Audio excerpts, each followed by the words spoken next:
大家好，我是 Anthony， 欢迎来到我的频道。今天想和大家聊一个有趣的哲学话题，就是我们是否真的有自由意志。在过去的几年里，许多朋友都曾对我讲过，自己在人生的某个阶段会沉浸在这样一种虚无感中无法自拔，就是认为自己只是被基因或者生理机制所决定的，并没有自由意志。比如，当事人感到自己的动机、欲望乃至意志本身不过是一系列神经信号、电化学反应和各种激素的复杂作用而已。我会成为怎样的一个人？我是否会抑郁、焦虑？我的易感性，这一切似乎都早已写在了我的基因里，也就是 DNA 碱基序列的排列组合。我的自我意识也不过是人类进化出来的一种错觉和幻觉而已，都可以被还原为生物学和进化论。当一个人意识到这些，他会感到自己的一切都是被注定好的，自己并不能改变什么。想到这里，就会感到深刻的虚无和伤感，并且由于这种虚无感看起来是建立在科学之上，因而显得更加无法撼动和改变。那这期视频，我们就从哲学和科学的角度探讨一下这种观点，并且尝试提出一种重新理解自己、拯救自己的思路。在视频开始前再说一下，如果你有任何想找我探讨和咨询的话题，都可以联系我的邮箱预约。那么继续说回今天的主题。首先，我们说当事人的这种虚无和伤感，其实就是一种被决定的感觉。他看清了一系列因果链条，然后意识到自己只是那些因果链子上的一枚螺丝，自己不是发动者，而是被发动者；自己不是选择者，而是被选择者。于是，当事人感到自我不过是一种被支配出来的幻觉。然而，如果人的自我意识真的可以被完全还原为神经机制或者基因，换句话说，基因才是那个无处不在的、具有支配力的实体和本体，那么，当一个人意识到这一点时，他为什么会感到痛苦呢？我们说，如果他完全相信自己只是一个纯粹的被决定者，那么他本应像物理定律下的苹果那样自然下落，不会为下落本身感到苦恼、羞耻或痛苦，甚至为自我的不存在感到开心和喜悦，因为这意味着他的自我融入了某种更加普遍的实体。我们知道，这种认为自我只是假象的观念，其实和许多东方宗教是相通的，比如儒家的存天理灭人欲、天人合一，印度教的犯我同一，佛教的涅槃等等。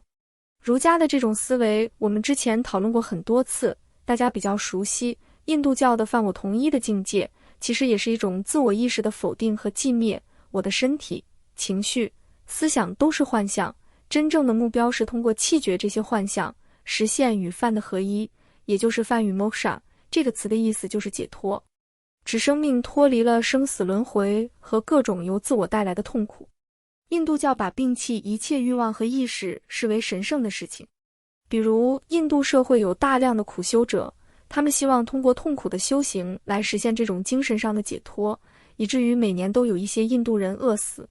佛教也有类似的想法，也就是认为痛苦的根源在于我执，人的色、受、想、行、识都没有恒常、自主和不变的本体性，而是缘起和合，一切现象都是由因缘暂时聚合而成。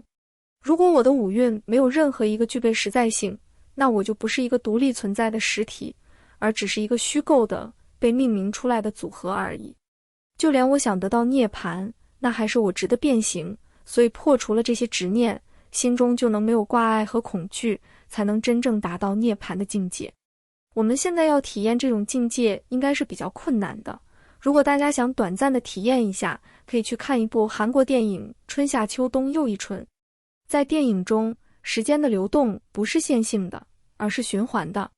电影通过重复的空间布置，同样的事件，比如门上贴咒、敲钟、划船，营造出一种永恒轮回的意境。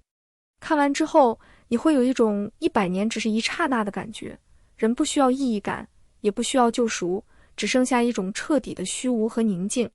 那继续说回我们的主题，通过对上面的讨论，我们可以发现，那种认为基因才是更真实的本体，与东方宗教虽然看起来不同，但他们都认为自我是一个幻觉，是某个更高层次的实体的产物。然而，当事人却为发现这个事实感到痛苦、困惑、恐惧，而不是感到轻松、解脱、逍遥自在。这些负面的情绪总是伴随着这种意识出场的。这就说明，在我产生这种决定论的认知之前，我其实已经预先认为，人不应该如此被决定，人的自我应该有一种稳固的意义，但又找不到支持自己的证据，所以感到痛苦。这说明自我有意义这一预设是深埋在体验中的，它不是一个逻辑判断，而是一种被先天给予的体验，是在我通过学习决定论之前就已经存在了的。当我为决定论感到忧伤，并牢牢地抓住这种体验本身时，我就会发现，这种忧伤体验是如此的直接和无可怀疑，它本身正是通过胡塞尔所说的内感知的方式对我所感知到的。它不需要媒介，不依赖感官，就是一个人对自身此时此刻出现的体验的内在感知。而你对于基因决定论或者生理决定论的认知，反倒是后天学习的，是后来才出现在你的意识里的。它并不比你的忧伤感更本真和基础，而且这些知识在未来还是可能被改变的，是在发展中的。当然，你也可以反驳说，我对于决定论的这种忧伤，仍然是一种神经机制的作用，归根到底还是基因制造出来的另一种更具有欺骗性的幻觉。然而，你也可以再次追溯，就是当你意识到连你的忧伤感也是可还原的这个命题时，你会对这个命题感到一种更深层的忧伤感，如此可以无穷追溯下去。你会发现，这种忧伤体验始终比经验化的解释更早出现，更原初，具有不可动摇的明见性。这恰恰说明了自我的在场是不可被还原和解构的。另一个角度也可以帮助我们理解这个问题。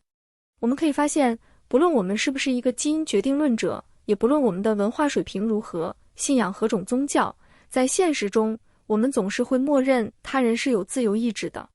比方说，当我们在公共场合看到一个人用拳头打了另一个人，没有人会把他打人的原因归结为他的拳头和手臂。的确，如果没有他的手臂，他不能完成打人这个行为，但这显然不是这件事的终极原因。他还需要能够挥舞拳头的肌肉力量，以及支配肌肉的神经结构，但这些也不能作为真正的原因。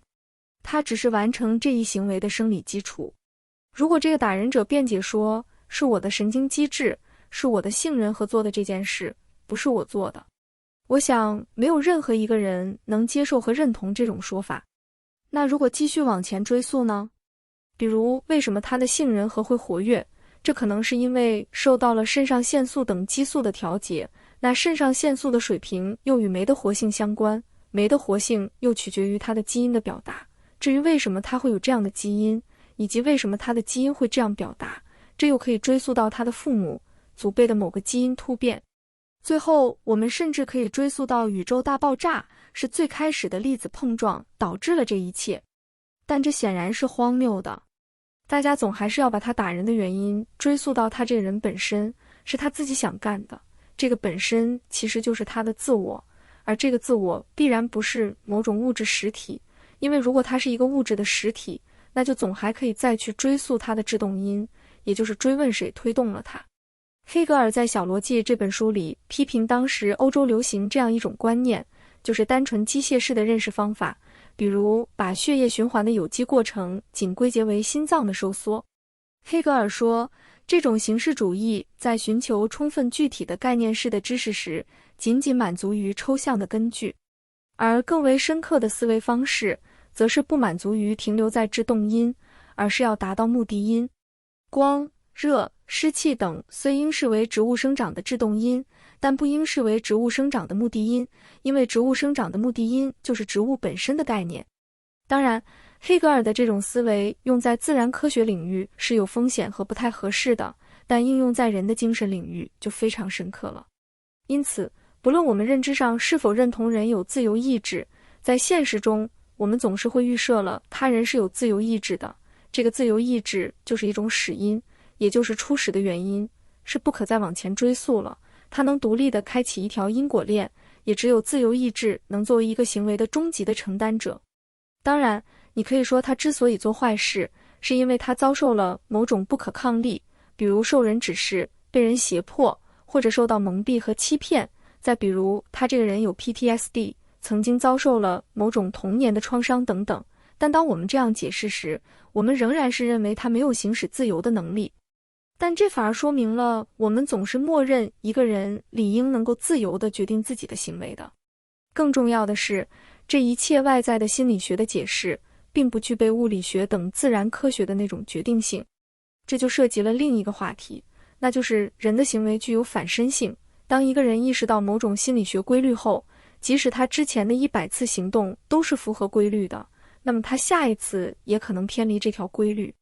物理学的实验可以做到控制变量，实现可重复性，只要你在相同条件下做实验，就能得到相同结果。而人的情绪、记忆、动机是不可重复的，即使你能找到一些统计学意义上大概率的行为模式，比如一个人遭受了某种情感创伤，他可能在亲密关系中表现出回避和退缩性，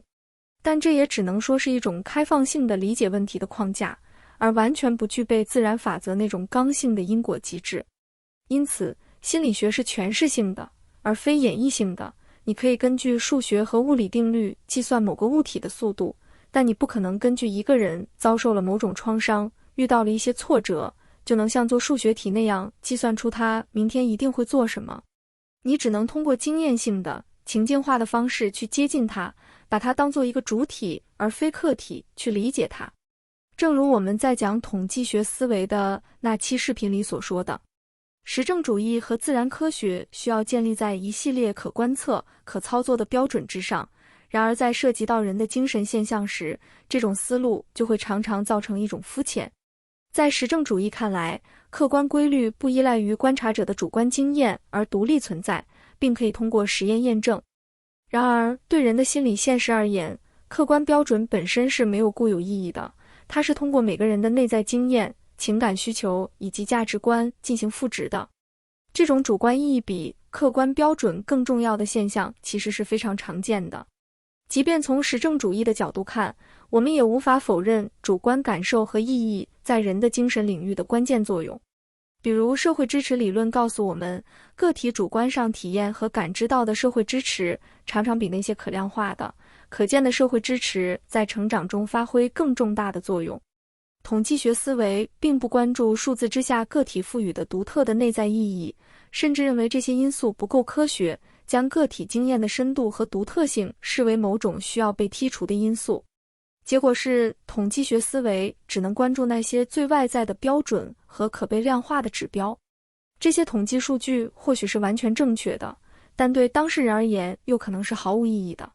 再比如说，经常看到有人批判原生家庭决定论，就是说，只要一个人把自己当下的痛苦归结于原生家庭或者其他的什么创伤，就是在推卸自己的责任，就会让自己变得更加无力。这种说法就是完全混淆了自然和精神的区别。当一个人尝试从创伤的角度理解自己的当下，这并不意味着推卸自己的责任，反而是一种主动和积极的建模行为，是一种重建个人叙事的过程。一个物体没有自己的意识，它只能被推动，但在精神领域，很多事情一旦开始被意识到，从无意识中揭示出来，这种意识活动本身就已经是一种改变和行动了。正如我们刚才所说的，人的精神具有反身性，是不能用那种机械的思维方式直接套用的。对此，康德在《道德形而上学奠基》和《实践理性批判》这2本书中，就反驳了那种试图从生理或物理学中寻找自由意志证据的做法。他认为，自由意志既不可能被科学所证实，也不可能被证伪。人有自由，人没有自由，这2种观点其实都能自圆其说，都是自洽的。但只要你不能从理论上否认人的自由，那么就不妨设想自己是自由的。因为如果一个人说我是自由的，他可以选择相信决定论，也可以选择拒绝它，不论他怎样选，都在行动中体现出自由这一概念具有更大的包容性和解释力。到目前为止，我们主要从哲学的角度回应了决定论，那下期视频，我们从科学的角度来谈谈为什么基因决定论是虚假的，以及为什么它看起来如此有说服力。今天的视频就先聊到这里，如果你有任何的困惑和问题想和我交流，直接联系我的邮箱就好。比如你希望和我讨论某篇文章、某段话、某个视频、某种社会现象，或者你的日记、都可以提前把相关的文本发给我，我会在正式交流之前读完。或者你希望和我讨论你的人生经历、困惑和情感，都是可以的。如果你对隐私性、安全性、付款和通讯方式有任何疑问，也请及时告诉我。如果你无法付费或无法加入会员，也请联系我，我会提供其他方式。详情请参考这张图片。我会把这期视频放在心理与教育这个列表内，同时也推荐大家去看我这个列表内的其他视频。感谢大家的收看，再见。